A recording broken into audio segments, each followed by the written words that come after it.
Please raise your hand. The whole Mangalachal. If you don't know, you can easily raise the hand. So you know. So all of you know. Very good. So next time, Adi Satviki Mataji will do the whole Mangalachal. After that, Rajendra Prabhu will do the whole Mangalachal. If you don't know, you should study that. Okay. 31st verse, 11th chapter, 1st canto. Patim prosya gruhanupagatam vilokya sanjata manomahotsavaha utsturalat sahasasanashayat sakam vrate vriditalochanananaha patnyah pati prosya gruhanupagatam. So Lord has entered the palaces of the queens after going to his parents and paying obeisances to them and meeting variety of people with different bhavas. Now here, the queens are waiting for Krishna. So naturally, Antaranga Shakti, the topmost rasa, so Patniha, the wives of Lord, when they saw husband, and this husband Prosya, how he was away from home for a long time. Graha Anupagatam. Now he has returned home. So Vilokya Sanjataha, when they saw what developed in them, Manaha Maha Utsava. So there was a Maha Utsava within the mind. Oh, my husband has come back. Every wife is very happy to see Krishna back. Uthastuhu. So they got up. Arata. From a distance, Sahasa, all of a sudden, Asana, from the seats. Ashayata, from the state of meditation. Sakam, along with Vratehi, the woe, Vriditaha, looking coyly, Lochana eyes, Anana, with such faces, with such shyful faces. So the queens of Sri Krishna were in their own meditation actually. They were sitting and they were meditating. On whom they will meditate? On their husband only. No? On Krishna only they will meditate. So they were sitting on their seats and they were meditating. Not that all the 16,108 queens are there in one palace. For every queen there is separate palaces. That means when Krishna is entering each palace, we can understand the Aishwarya of Krishna. He is present to every queen. In this way, Krishna expands himself to 16,108 queens. In one place, Acharyas say, he doesn't expand. Like when the Ras happens, there are more than lakh of gopis who take part in the Ras. Every gopi feels, oh, Krishna is there with me. Krishna is dancing with me. So in one place it is said that Krishna has expanded himself to as many gopis. But Acharya is very clearly saying, his opulence is such that Krishna is so swift that Krishna can move along with all the gopis being single at a time. That means that is Aishwarya. See, expanding himself, but being one at the same time being with everyone, that is more Aishwarya, isn't it?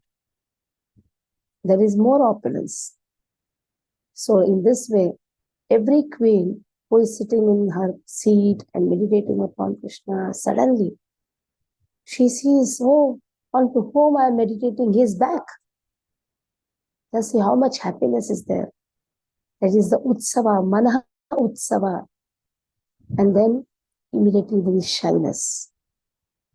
The shyness is the beauty of a woman. The shyness is actually the ornament of a woman. The woman who says, oh, I love you, they are not. That love has no sense actually. The more the love is covered, It should not be public. Many times we see the girls and the boys roaming, kissing each other. That love is actually not wonderful. The love which is concealed. Like you see old grandparents, grandmother, grandfather, you ask them how many times they have told, I love you to each other. Hardly. But they have stayed along with each other. 50, 60 years they stayed with each other. The more you express your love, that love diminishes. In this is Kama Shastra. The Kama Shastra, Srila Vishwanath Chakravarti Thakur writes, love should not be public. In fact, if you love a person also, you should not say, oh, I love you. The moment you say, I love you, there the love diminishes. He writes for Radha and Krishna. Radha and Krishna never express, oh, I love you. No. In fact, Krishna teases Radharani. Radharani also acts as if she is not at all bothered about Krishna. So that is the love and the concern is there, but it is concealed. So here also you can see Anana, the face. Now they are expressing the shyness. And that is what is the beauty which Krishna drinks. They drink Krishna's beauty. Krishna is drinking Lakshmi's beauty. There's also Lakshmi's now. So the Krishna is drinking Lakshmi's beauty. Lakshmi's beauty is shyness. And sometimes Krishna looks at Lakshmi and sees, whenever he does some creation, he looks at Mahalakshmi. How is it? If she moves her eyebrows up and down, that means there's something gadbad. Then sometimes she has to say, then immediately Krishna thinks, so that too only by eyebrows, not even this sign, just eyebrows.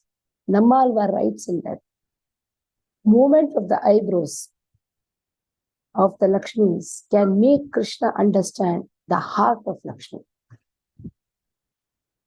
And let's see, this is all the expressions which has been very nicely described by Srila Vishwanath Chakravarti Thakur also. Okay, Vasundhani Prabhu read. Hare Krishna Mataji, thanks for the service. Patnaya patim proshya grahanau pagatam vilokya sanjata mano mahotsava uttasthur arata sahasan. Mataji, what is this? Sahasanayat. Sahasanashayat. Sahasanashayat. Okay. Sahasyanashayat. Sahasanashayat. Sahasanashayat. Sahasanashayat. Sakam vrittair vridhitta lochanana. Lochanananaha.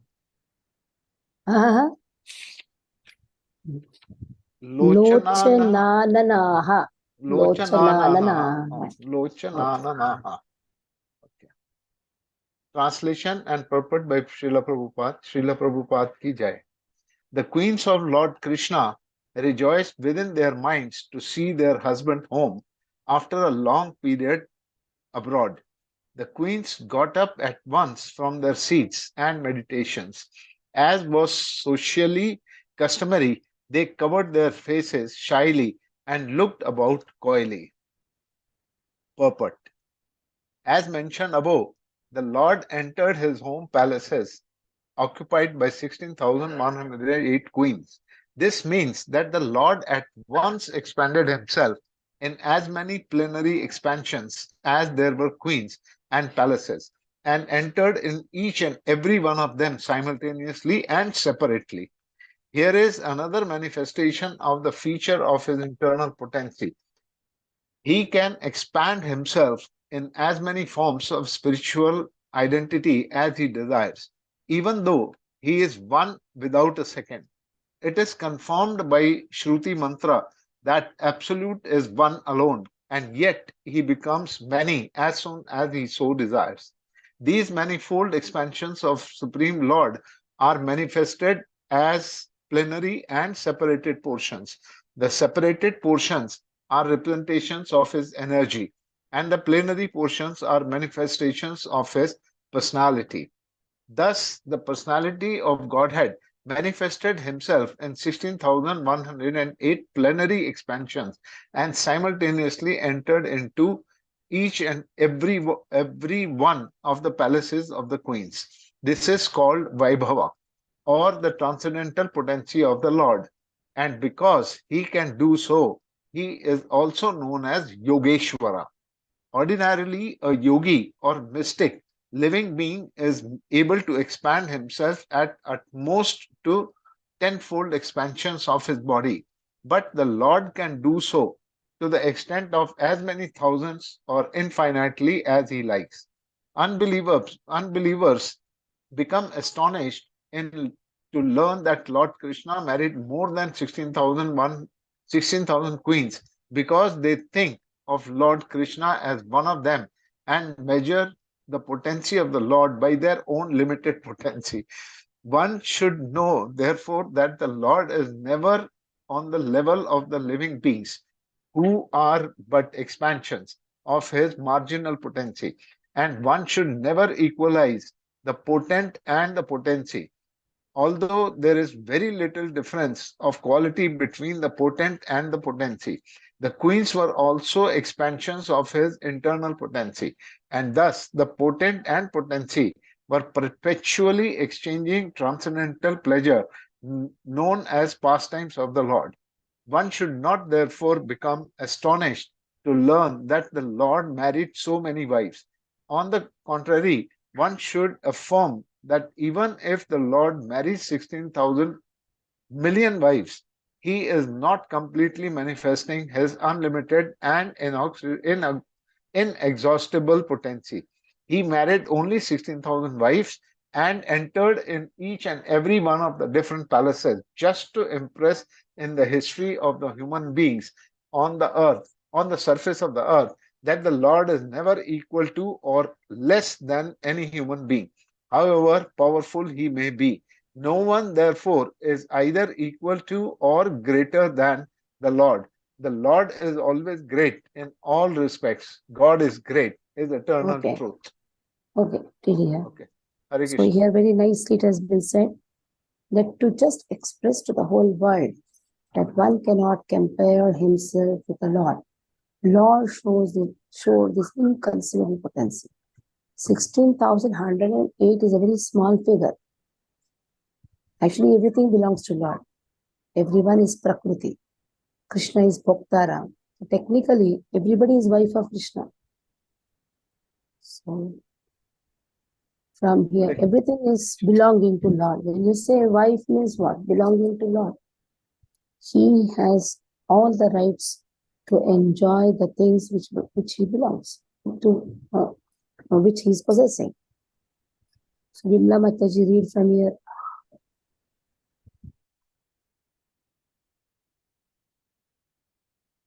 Hare Krishna Mataji.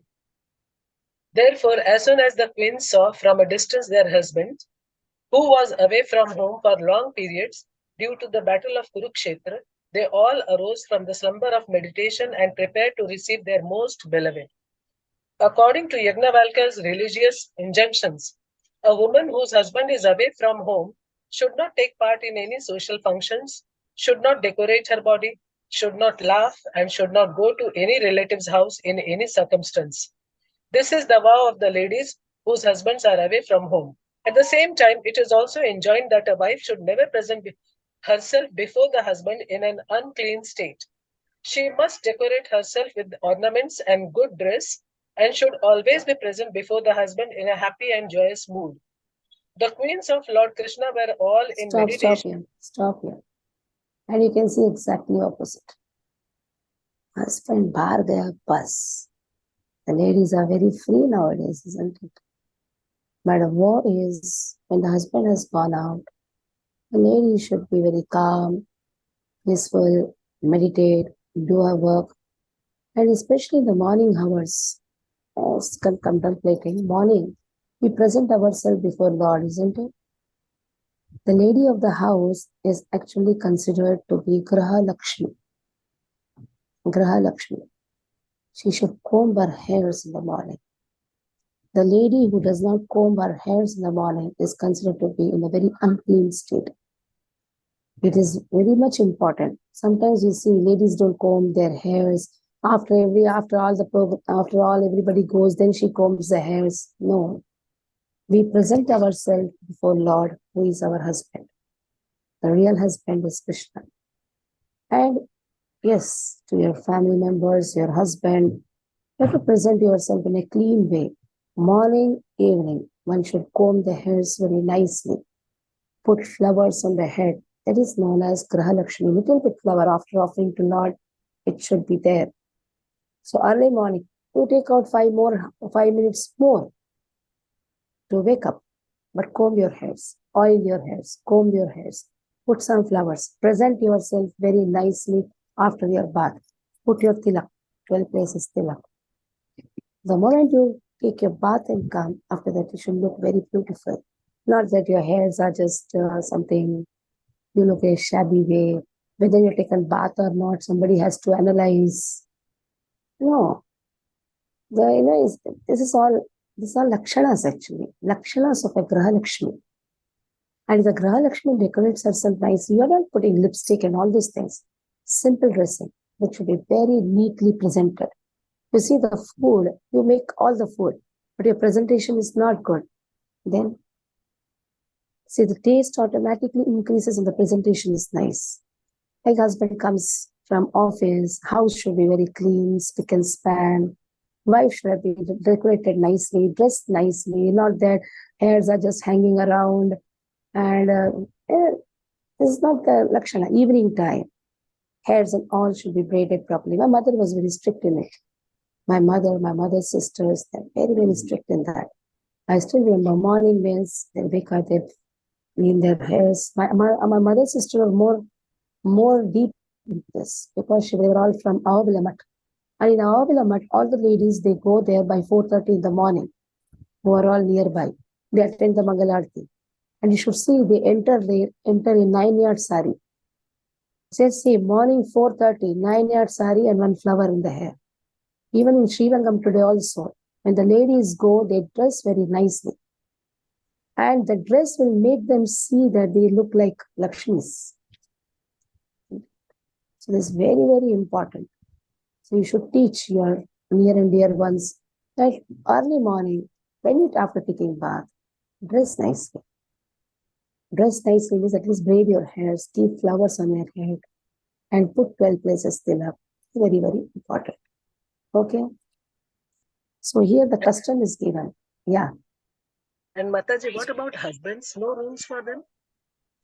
See, even if they don't comb their hairs, they are okay because they don't keep their hairs big.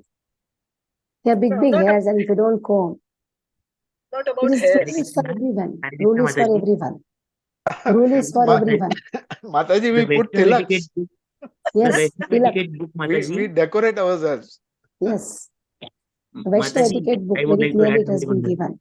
Yeah. The Vaishnava etiquette book mandates that the males should be as simple as possible with no elaborate hairstyles, no elaborate makeups, not even elaborate dressing senses. So they should be having very plain mind, simple living, higher thinking. And nicely decorate with tilak. So Mataji, it is even harder for us as well. So it's not one-sided, it's both-sided. No, I'm not talking about that. Here it is said that when husbands are away, a woman should not go anywhere. She should be calm and quiet and all that. Then what about husband? When the wife goes, what should the man do? Just do the deity worship. Actually, man should always be engaged in deity worship. And the ladies should be engaged in serving the husbands. That is what is the relationship of Shiv Parvati. Shiva is always absorbed thinking about Lord. If the man thinks about wife, then he will become like wife. He will become girlish.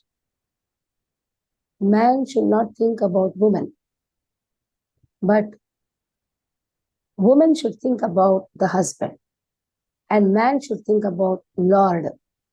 Now, see, there is a tattva in this, in the tattva.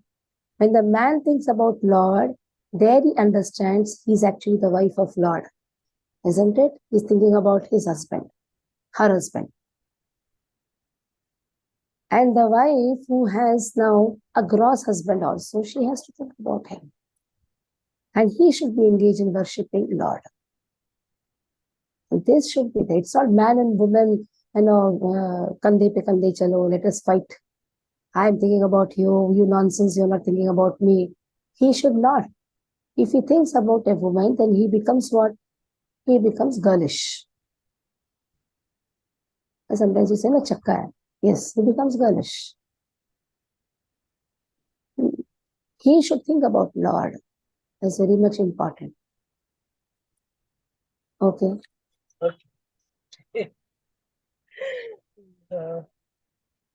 Yeah. This all tattva is very difficult to understand. Now just see, as a woman, I have to speak this. Yes. That means you should not think about the external body what we have got. You should think about the tattva which is important. Okay. Yeah. Yes. The queens of Lord Krishna were all in meditation, thinking of the Lord's absence, and were always meditating upon him. The Lord's devotees cannot live for a moment without meditating on the Lord. And what to speak of the queens, who were all goddesses of fortune incarnated as queens in the pastime of the Lord at Dwarka. They can never be separated from the Lord either by presence or by trance. The gopis at Vrindavan could not forget the Lord when the Lord was away in the forest cowherding. When the Lord boy Krishna was absent from the village, the gopis at home used to worry about him traversing the rough ground with his soft lotus feet. By thinking thus, they were sometimes overwhelmed in trance and mortified in the heart. Such is the condition of the pure associates of the Lord.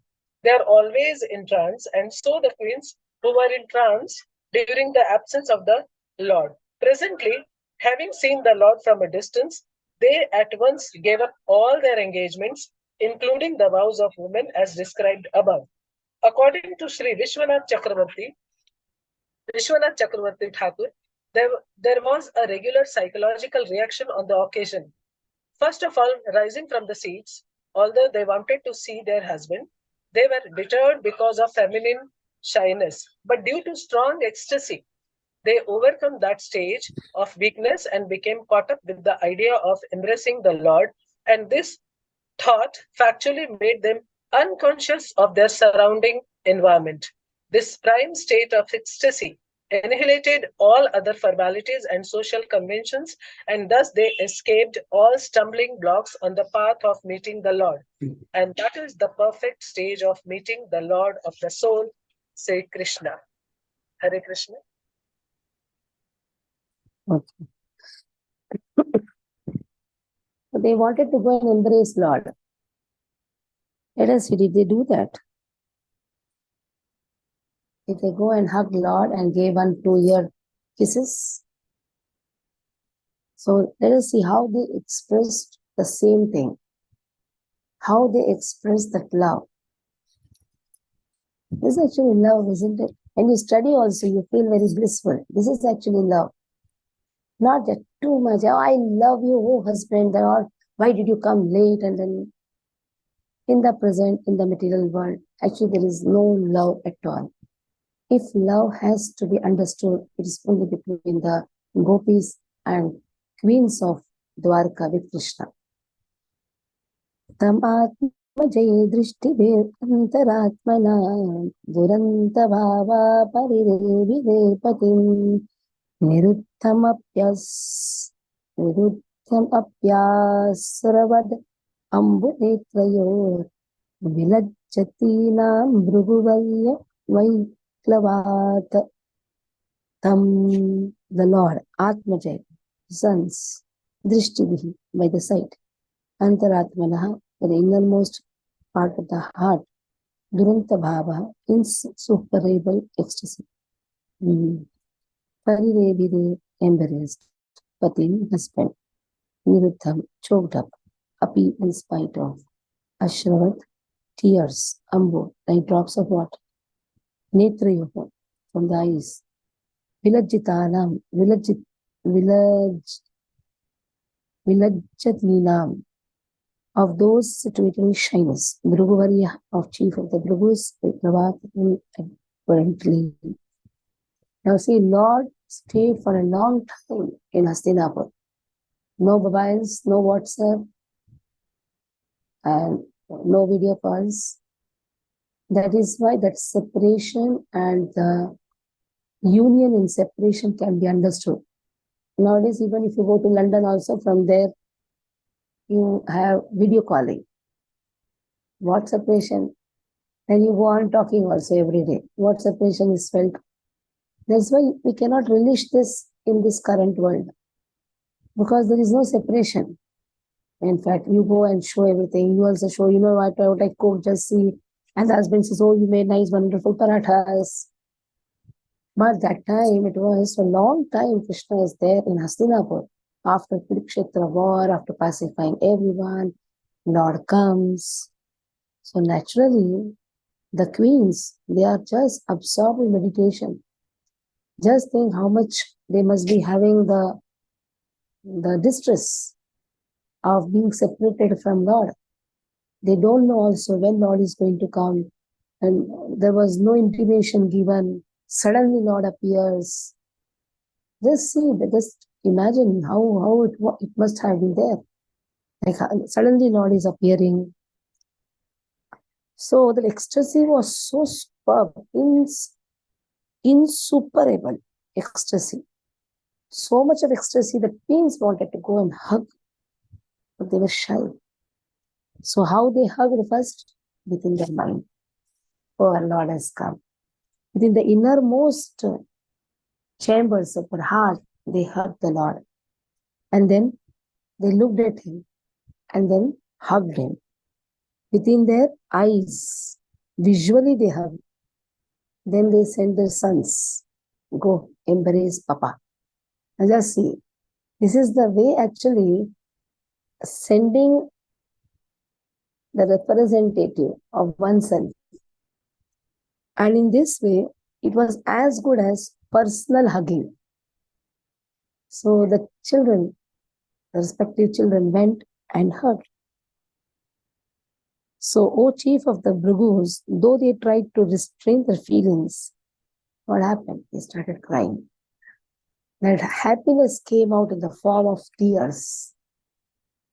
Now that tears has two senses. One is anger hidden anger.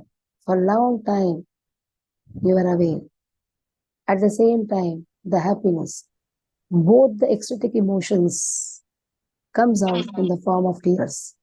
So one thing Krishna has given very nice to the woman, that is the tap near the eyes. With that tap near the eyes, she can blackmail anyone emotionally. That's the only thing which is lacking in a man. He cannot cry. He cannot cry. And even forced to cry also, what will he cry? Or will laugh at him. क्या लड़की जैसा रोता है? But a woman can cry and blackmail the husband emotionally. She can blackmail anyone. That is the only power which a woman has. That is the last hatyar. You know that? That should not be first put. Women should not cry immediately. They should keep it reserved. Not immediately start crying. Then they will die every time she cries. That should be used as the last weapon. That is like a Brahmastra to be used only in the last when every other effort fails. That is Brahmastra. Mataji, you are spilling out the secrets. Yeah. Now I have to teach now. Women should know when to use the hatyar, not that immediately start crying. Then that will not make any difference then. This Okay. chief of the Bhrigu term is used for Sonak Rishi. It is being addressed to him. Who is talking to whom? First you decide that. Go back to the chapter. Who is talking to whom? Tell me that. What conversation, whose conversation is going on? Suta Goswami talking to the rishis headed by Sonak. Akka? Originally, it was Sukdev Goswami talking I to don't know. Parikshit Maharaj. Here who No, no, started with whom? it is the second. Suta Goswami talking to the Namisharne headed by Sonak Rishi. So I think it should be addressed to Sonak. I don't know what you think. You see the chapter first. Sutuvacha, right? Okay, we'll do. Suta Goswami. It Yes. started with Sutuvacha. Yes. That means he's telling this to whom? O chief among the Bhrugus, I think Sonak Rishi. Shaunak Adi. O chief among all the sages. It is Shaunaka. Okay. Narayana read.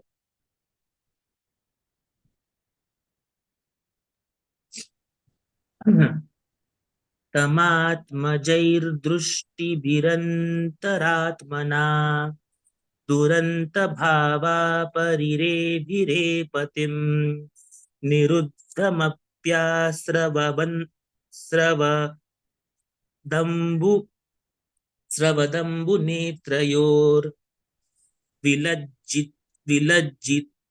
विलज्जतीनां भृगुवर्य वैक्लवात्. Translation and purport by Srila Prabhupada. Srila Prabhupada ki jai. Translation. The insuperable ecstasy was so strong that the queens who were shy first embraced the Lord in the innermost recesses of their hearts. They then embraced him visually, and then they sent their sons to embrace him, which is equal to personal embracing. But O chief amongst the Bhrugus, though they tried to restrain their feelings, they inadvertently shed tears. Purport. Although due to feminine shyness, there were many hindrances to embracing the dear husband Lord Sri Krishna. The queen performed that act by seeing him, by putting him in the course of their hearts, and by sending their sons to embrace him. Still, the act remained unfinished, and tears rolled down their cheeks despite all endeavors to check them. One indirectly embraces the husband by sending the son to embrace him because the son is developed as a part of the mother's body. The embrace of the son is not exactly the embrace of the husband and wife from the sexual point of view, but the embrace is satisfaction from the affectionate point of view. The embrace of the eyes is more effective in the conjugal relation, and thus, according to Sri Jiva Goswami, there is nothing wrong in such an exchange of feeling between husband and wife. Hare Krishna. Okay. Embrace of the eyes. I see. Acharyas. Jiva Goswami writes. Acharyas, they know perfectly what is which Shastra. They know perfectly. They know even Kama Shastra also proper, because they don't have any concern about this mundane love of this material world, because they are just absorbed in the wonderful transcendental loving affairs of Radha Krishna, Rukmini Krishna. Yes. So Jiva Goswami writes, embrace of the eyes is more effective in the conjugal relation. There's nothing wrong in an exchange of feelings between husband and wife. Next. Yadapyasau parshvagato raho gatas tatapi tasyagri yugam navam pade pade kavirameta tatpada chalapi yashirna jahati kariche. Yadi, although api, certainly, also he, Lord Krishna, parshvagataha, just by the side, rahagata, exclusively alone, tathapi, still, tasya, his hungry yugam, the feet of the Lord, navam, newer and newer, pade, step, pade, in every step, kahu, virameta, can be detached from tatpadat, from his feet, chalapi, moving, yathum, Sridhara, goddess of fortune, na never, jahati quits, courage at any time. So although Lord was constantly by their sides, as well as exclusively alone, his feet appeared to them to be newer and newer. The goddess of fortune, although by nature always restless and moving, could not quit the Lord's feet. So what woman can be detached from those feet, having once taken shelter of them? The Lord is with them every time, but still they felt, oh, Lord's feet is newer and newer. Let me always serve the Lord's feet. So this newer and newer means the woman is not bored. The Lakshmi is not bored. Wife is not bored to serve the husband. But that type of relationship can never be found in this material world. It's only in the eternal world. Lakshmi's love for Krishna, Gopi's love for Krishna, Rasa Yamunacharya writes, Navanava Rasadham Yudyatum Rantumasit. The devotee's love for Lord, that is newer and newer. You don't feel bored in it. Every time you relish, it's newer. Again, you start chanting, it's newer. Go on doing 16 rounds, more than that. Every round is newer and newer. That means you serve Krishna, that is ultimate. So that is how one should always feel the new rasa when one serves Lord through the spiritual master. We cannot serve Lord directly. We don't know how to serve. But we can serve a spiritual master. So there should not be any tiredness in serving the spiritual master. It should be always newer and newer. That means Navanava. The more you serve the spiritual master in his mission in serving Krishna, one can understand how to serve Krishna very nicely. We cannot do anything directly, isn't it? We can serve the mission like you're hearing the class. It is also service. Every time you're eager to hear the class, you want to hear the class. This eagerness to hear, the eagerness to speak, again, this is Navanava. You're speaking the same thing. If you see, the whole Samanvanam of the whole Shastra is always remember Krishna, never forget Krishna, isn't it? Somebody can say, what mad people you are. You are all of you are mad people. Every day you want to hear the same thing. But you ask a devotee, are you hearing the same thing? And then you will say, though I am hearing the same thing, I am relishing every time in a different taste. Especially Chaitanya Bhagavat, if you see in the morning, all the devotees, they are attending. One is reading, one is attending, whatever it is. But you are reading the same thing, na? Is it something different? But every time there is a different experience.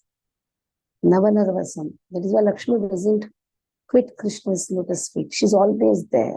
Though she's Chanchala, but she always serves Krishna's feet. She never leaves Krishna even for a fraction of a second.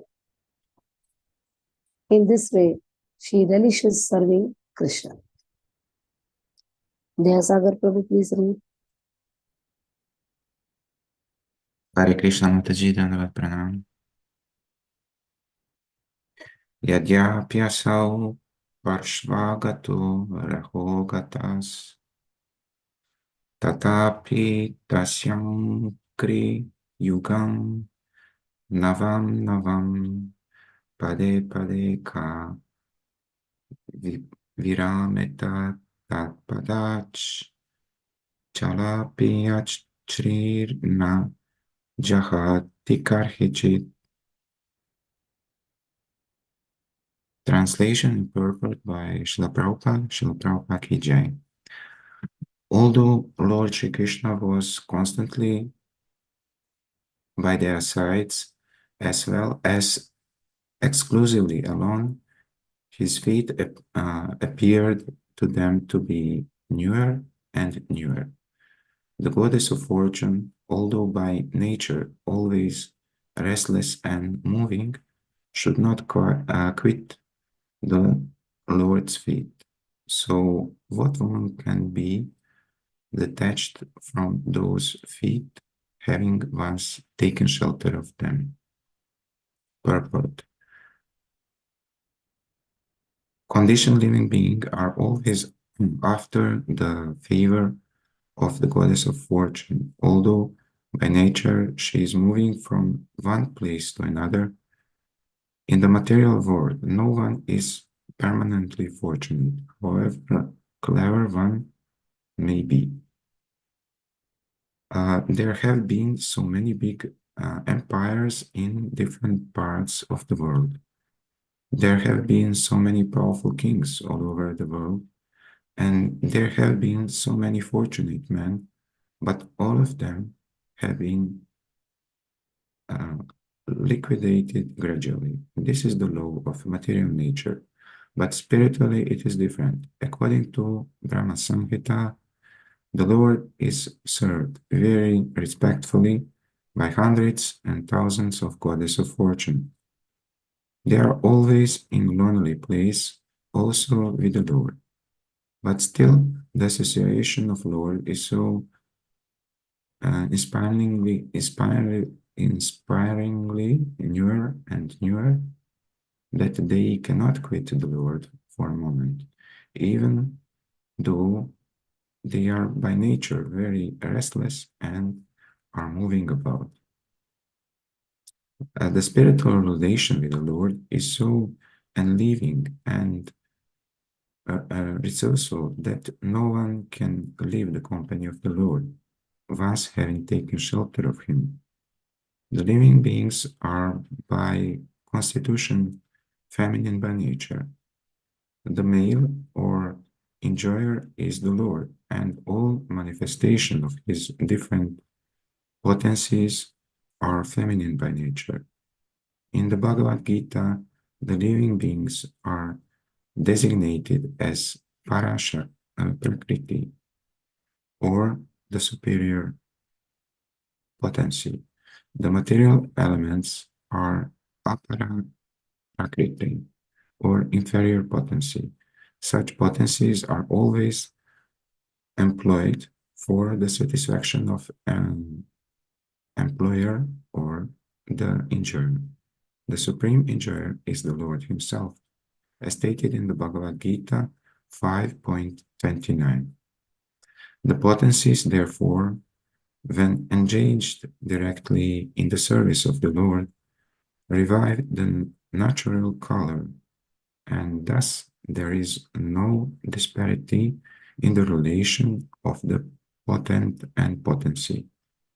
Generally, people engaged in service are always seeking some post under the government or the supreme enjoyer of the state. Since the Lord is supreme enjoyer of everything in or outside the universe, it is happiness to be employed by Him. Once engaged in supreme governmental service of the Lord, no living being wishes to be relieved from the engagement. The highest perfection of human life is to seek some employment under the Lord's supreme service that will make one extremely happy. One need not seek the moving goodness of fortune without the relation of the Lord. Hare Krishna. Yeah. Next verse.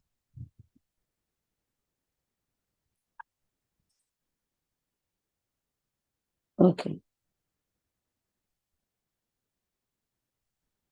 Here Prabhupada writes, male or enjoyer is Krishna, and all manifestations of his different potencies are feminine by nature. That means only Bhaktaram is Krishna. We are all meant to serve him, to give him the pleasure. Evam vipanam kshitibhara janmana akshauhinibhi parivritta tejasam vidaya vairam shvasano yathananam mito vadeno parato naravidaha. Evam Lupanam, the kings of the administrators. Shitibhara, the burden of the earth. Janmanam, born in that way. Akshayuni, being empowered by military strength of horses, elephants, chariots and infantry. Parivritta, being puffed up by such surroundings. Tejasam Pravas, Vidhaya, having created. Vairam, hostility. Shvasanaha, interaction of the wind and the pipe plants. Yatha, as it is, Analam, fire, Mithaha, with one another. Vadhena, by killing them. Uparataha, relieved. Nirayudaha, by himself, without being a party to such fighting. So Lord was pacified after killing those kings who were burdensome to the earth. They were puffed with their military strength, horses, elephants, chariots, infantry, etc. He himself was a party in the fight. He simply created hostility between the powerful administrators and they fought among themselves. He was like the wind which causes friction between bamboos and so sparks fire. So what did he do in Hastinapur? Question can come. Wife can ask, what did he do? I simply created friction between administrators. I created hostility between them. I did not take part in the war. But what I did, I made the war happen. Why? Because I wanted to remove the burden of the earth. So what did he do in Hastinapur can be the question asked. So this is the answer. Lord did not do anything directly. As such, Lord has no work. Natasya karyam karanam cha vidyate. Very clearly, Bhagavad verses. Natasya karyam karanam cha vidyate parasa shaktir vividhaiva shruyate. He personally does not do any work. That is why he is all enjoyer. Enjoyer means one who will not do any work. He has to just sit and enjoy. Then only Lord can do. So Lord personally does not do any work, but he gets the work done. Like you say, who is the best manager? One who knows how to get the work done from his subordinates. Then he is the best manager. If he only does all the work, then he is not a manager. He also comes in the category of only worker. Who is manager? Who is the chief among the workers, isn't it? He should know the work also. He should know how to get the work done also. Then he should know practically how to engage. So now Krishna is the manager of all the managers. So he knows how to direct, instruct. Personally, he will not do any work. Parasa Shakti Vivideva Shurati. His energy, his potencies are enough to do all the work. So in this way, what did he do in Hastinapur can be the question asked by the ladies of Dwarka or his wives of Dwarka. So the answer, because suddenly this verse has been put. Why this verse is put? They're all shyness and this and that, so much is given. How Lord has appeared and they want to embrace him, and suddenly this verse has come. That Lord pacified everybody. They pacified by removing the burden of the earth. Why this verse is there suddenly here? That is, generally when the husband comes, the woman asks, na, kya hua? Aapka safar kaise raha? All these things. So that is why this is put. So one can understand, oh, this must be the talk going on. I did not take part in the war. In fact, I caused only friction in between the two administrators. So there was a fight, and in that fight, I removed all the burden of the earth. Okay, Neeraj Prabhu, please read. Hare Krishna Mataji, Dhanvat Pranam. We are actually out. Will not be able to read Mataji. Gadadhar Prabhu, please read.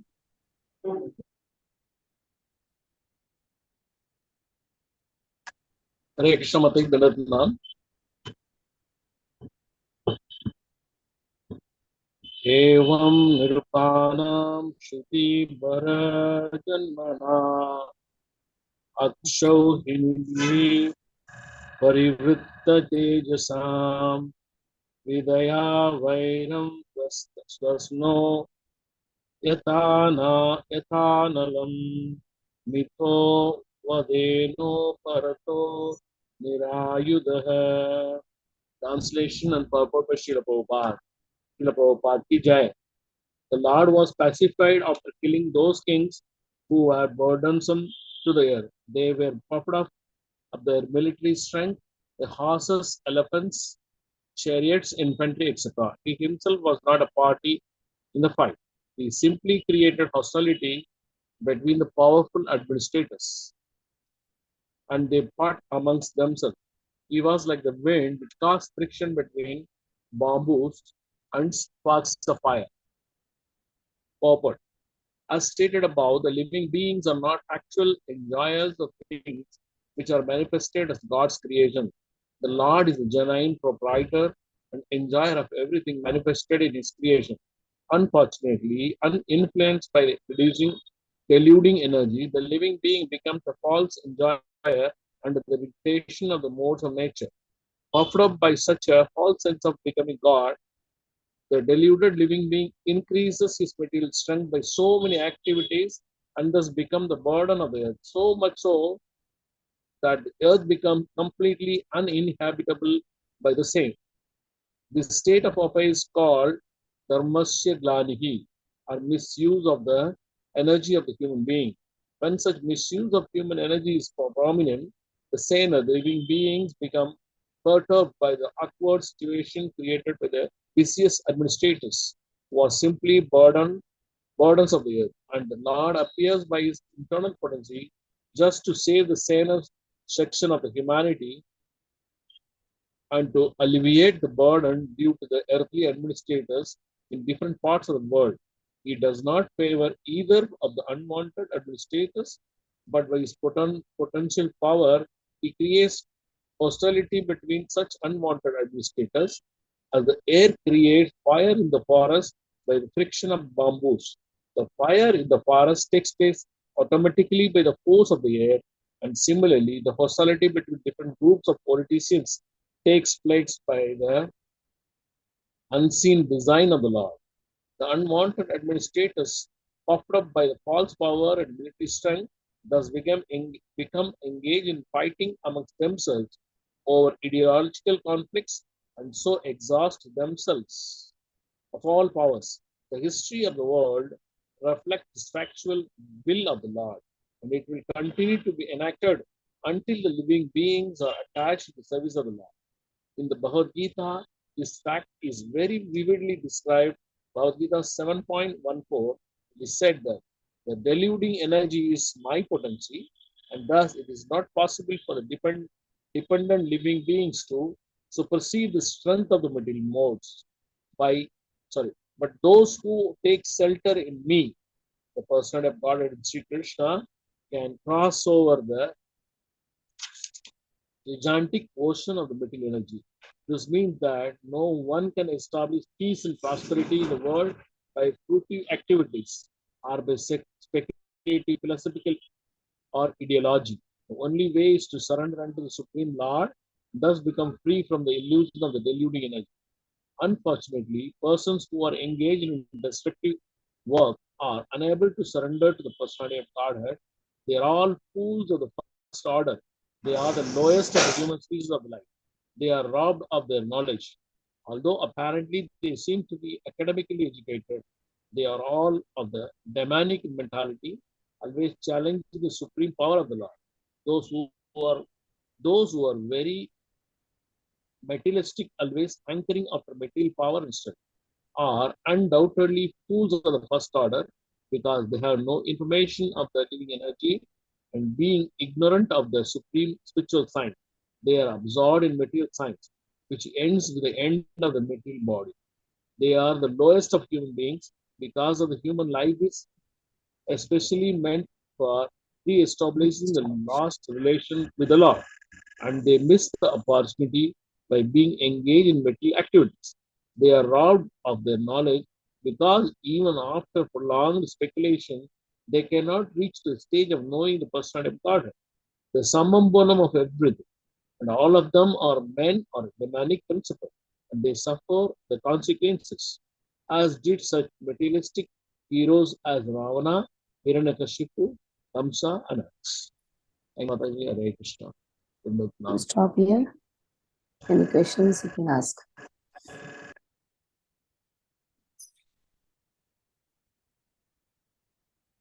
Okay. So here they are robbed of their knowledge because even after prolonged speculation, they cannot reach the stage of knowing Krishna. Saman Bonam of everything. Krishna is Saman Bonam of everything, and also one cannot know him. That is also Saman Bonam of everything. It's not so easy to understand Krishna. Okay. Panchakalpatarudyasya Kripasindhudhyam Chaktaram Pavanam Vishnu Vindhiki Chai Shri Prabhupada ki Jai.